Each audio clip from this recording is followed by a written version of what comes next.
নবীজির জীবনের দুইটি দিক, একটি হচ্ছে সুরত আর একটি হচ্ছে সিরত। সিরত অনুকরণীয় আর সুরত প্রশংসনীয়। এ সুরত ধারণ করার ক্ষমতা কোনো মানুষের নেই। তিনি ছিলেন মধ্যম আকৃতির সুঠাম দেহের অধিকারী একটি মানুষ। তার চুলগুলো ছিল ঘাড় পর্যন্ত প্রলম্বিত, হালকা হালকা কোঁকড়ানো। তিনি যখন চুলের ভিতরে তৈল দিয়ে আছড়াতেন মনে হতো মৃদুমন্দ ঢেউ দেখা যায়। তার কপাল ছিল চওড়া, ভ্রুগুলো ছিল জোড়া ভ্রু, ধনুকের মতো বাঁকা। চোখের পাতাগুলো ছিল ফুটন্ত গোলাপের গোলাপি রঙের এক একটি পাপড়ির মতো। তিনি কখনো বা যখন চোখের পলক ফেলতেন মনে হতো মৃদুমন্দ বাতাসে গোলাপ পাপড়ি যেন দোল খাচ্ছে।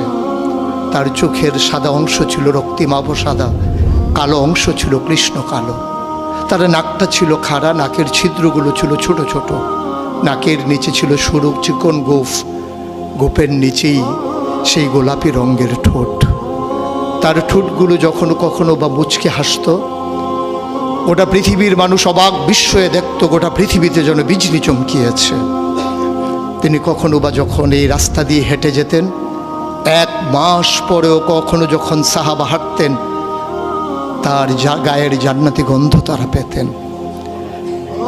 মায়েরা উম্মাহাতুল মুমিনিন যারা, তারা নবীর যখন কখনো এই ঘামে ভেজা শরীর নিয়ে ঘরে ঢুকতেন, কপালের ভিতরে মুক্তোর দানার মতো ঘামগুলো যখন জমে থাকতো, মায়েরা ছোট্ট শিশি খুঁজে সেই ঘামগুলো শিশিতে ভরে জমা রেখে দিতেন, কখনো বা ঈদে কোনো অনুষ্ঠানে যেন আতর হিসেবে ব্যবহার করতে পারেন।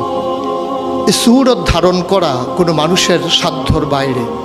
কখনোই কোনো মানুষ এই সুরত ধারণ করতে পারবে না চেষ্টা করলেই। কিন্তু তার সিরত যেটা অনুকরণীয়, অনুপম আদর্শ। তিনি এসেছিলেন এই জন্যে, ওয়ামা আরসালনাকা ইল্লা রাহমাতাল লিল আলামিন। তিনি ছিলেন রহমত গোটা ধরনীর জন্যে।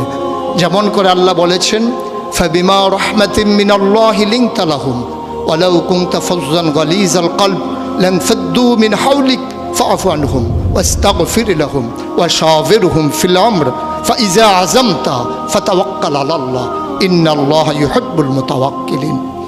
তিনি এসেছিলেন তেমন করে। কেন তাকে পাঠানো হয়েছিল? আল্লাহ নিজেই বলেছেন, লাকাদ কানা লাকুম ফি রাসূলিল্লাহি উসওয়াতুন হাসানা। তিনি ছিলেন মডেল, তিনি ছিলেন আইডল, তিনি ছিলেন আইকন, তিনি ছিলেন অনুপম আদর্শ, তিনি ছিলেন উসওয়াতুন হাসানা।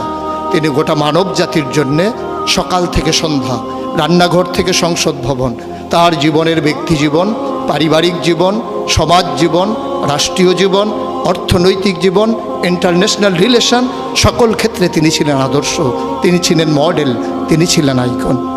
১বিংশ শতাব্দীর সূচনা লগ্নে দাঁড়িয়ে গোটা পৃথিবী যখন ঝঞ্ঝা বিক্ষুব্ধ, গোটা পৃথিবীর মানবতা যখন আজকে ভুলণ্ঠিত, আজকে শুধু মুসলিম নয়, গোটা মানুষ যখন আজকে অপর মানুষের ভোটের নিচে পৃষ্ঠ হচ্ছে তার জীবন, মানুষগুলো যখন আজকে রক্তে রঞ্জিত হচ্ছে তার গোটা দেহ, সেই ফিলিস্তিনের দুধু মরুভূমি আজকে যখন আমার কিশোর ভাইয়ের রক্তে রঞ্জিত, সেই ঝিলাম নদীর পানি আজকে যখন স্বচ্ছ স্ফটিকের মতো আর নেই, কাশ্মীরের ভাইয়ের রক্তে যখন রঞ্জিত, পার্শ্ববর্তী আরাকানের মুসলমানেরা আজকে উখিয়ার সেই টেকনাফের তাঁবুর নিচে তারা যখন মানবেতর জীবনযাপন করছে, আজকে বারবার মনে পড়ে সেই নবীজির কথা।